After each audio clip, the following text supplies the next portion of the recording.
We, of course, are going to be continuing with our conversation around the sexual harassment allegations being leveled against Finance Minister Enoch Godongwana. In a statement made through his spokesperson, Vincent Magwenya, on Friday morning, Ramaphosa said that he will wait for the law to take its course on the matter, refusing to respond to those calls for the minister to step aside. Advocate Madumise has written a letter to the president ahead of the second presidential summit on gender-based violence and femicide. She joins us now to unpack the contents of that particular letter. Advocate, thank you so much for your time and thank you for joining us this morning. Good morning, Dogozo.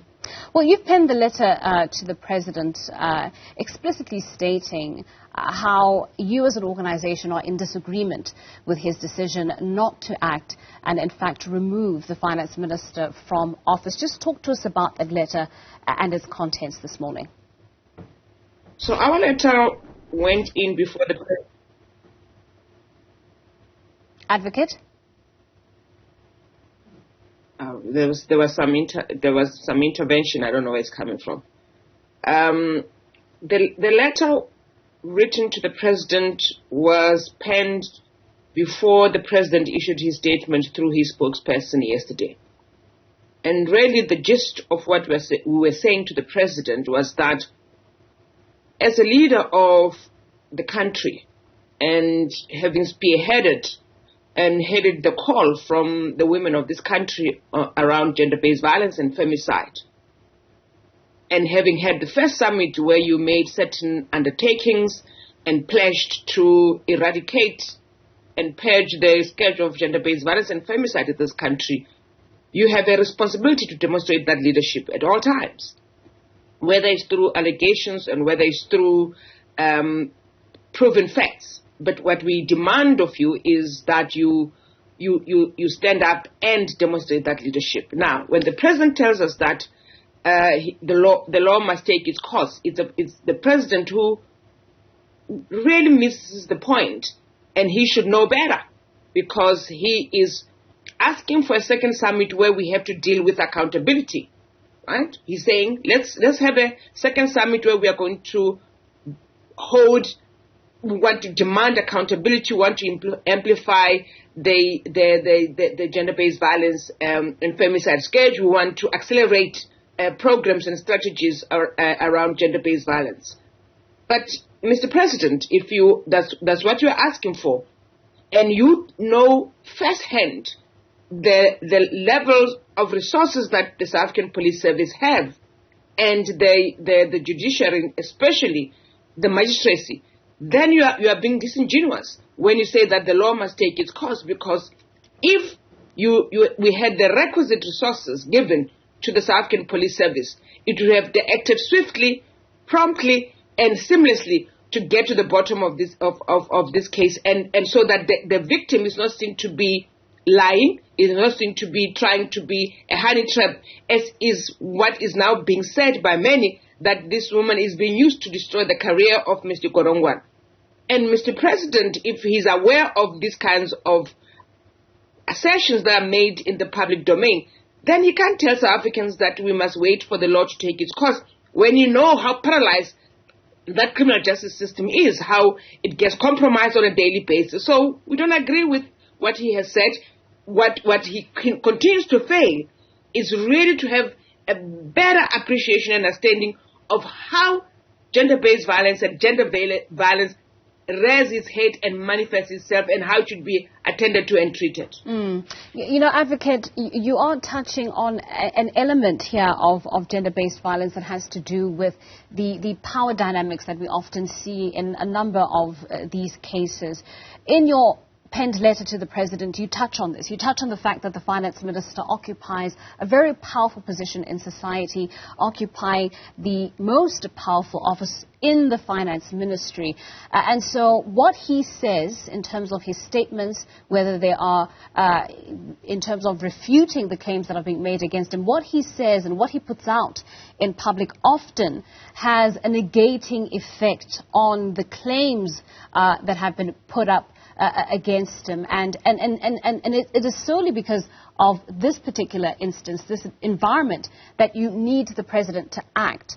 But yet the president is still insisting on the law taking its course. Your response to that, this issue of, power dynamics and how this particular story is playing out in the public? So when we understand that gender violence is a demonstration of power and inequality, then we can start to have the conversation, because it's about power and equality. People who are violated most of the time find themselves in the most powerless position. So you have a minister, and I keep on saying, let's visualize what has happened. And it's unfortunate that the minister has come out to say that he does not know the victim. Now, surely, if the minister is admitting to having been at the Kruger and getting a massage, he would know the individual who massaged him. So he can't turn around and say he doesn't know the woman on the basis of an allegation that he tried to bribe the woman with $250,000 to stop with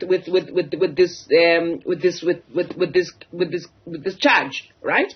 Now, that's the power that this individual commands. And in fact, as society, we now have placed more reliability on his version rather than that of the victim, precisely because of the position that he occupies. We tend to believe what he says more than we believe the victim, because how can a minister, who is Minister of Finance, who is a married man, who tells us that he has been married for I don't know how many years, do something like this?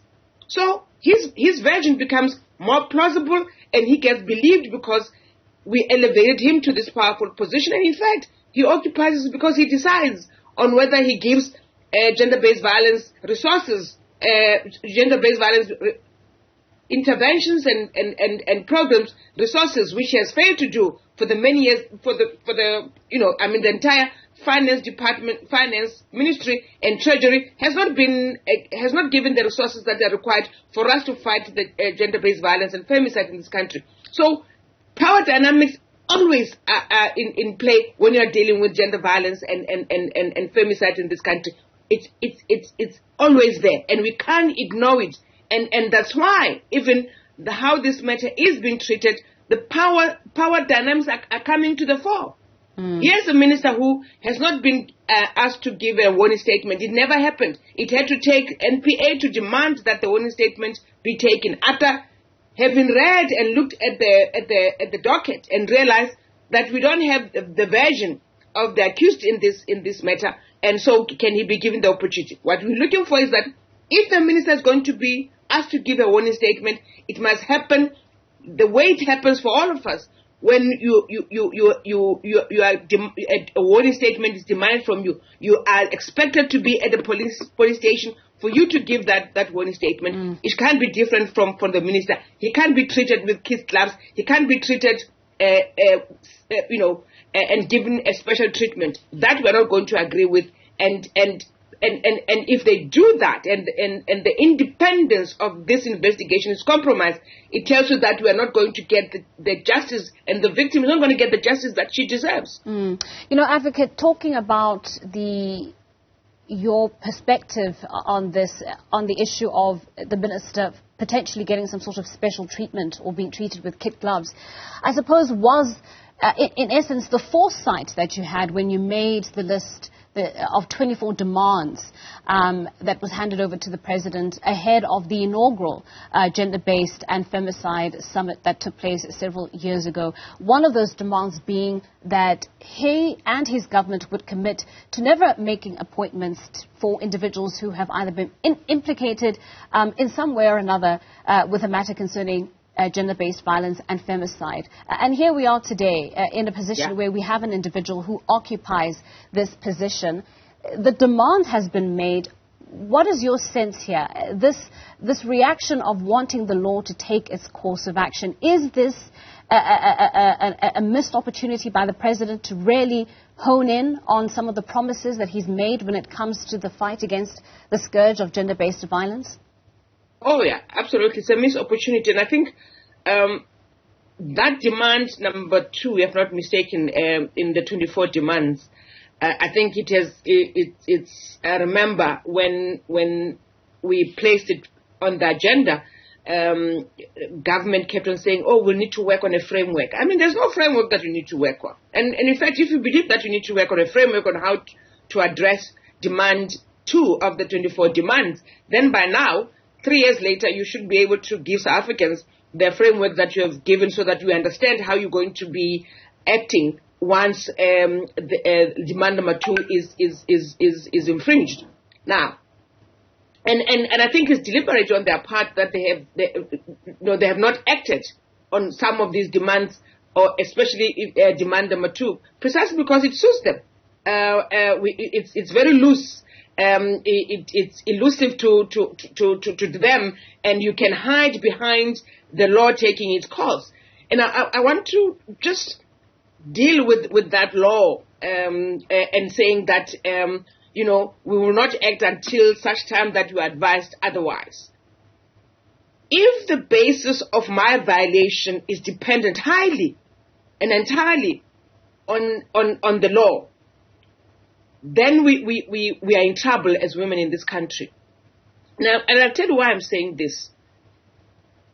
We clamp hard and we push back on victims of gender-based violence in this country when they do not report their cases. And I choose not to because I know what will happen, right? And so our reluctance as women to report these cases is seen to be we are vengeful and we want to destroy people's lives. Because when I speak about it, when I'm ready to talk about it, people then say to me, why didn't you report it, right? And I'm not, my decision, the choice that I made not to report it is taken as me lying. Because if I'm being truthful, I would have gone before the South African Police Service and report what happened to me. That's the first thing. And we do this consistently in this country, trying to portray women as liars and honey traps.